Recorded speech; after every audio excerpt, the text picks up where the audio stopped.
Hello everyone, I hope you are doing well. Today we will talk about how to fix or how to solve the problem of Walmart. We click on settings.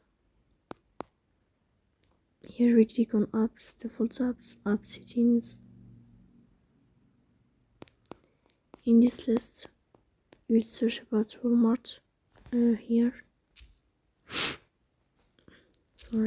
this page here we'll find Walmart. We click. Then this page of app info, we go to first stop and we click OK. Here we'll enter to storage. Then we click on clear cache.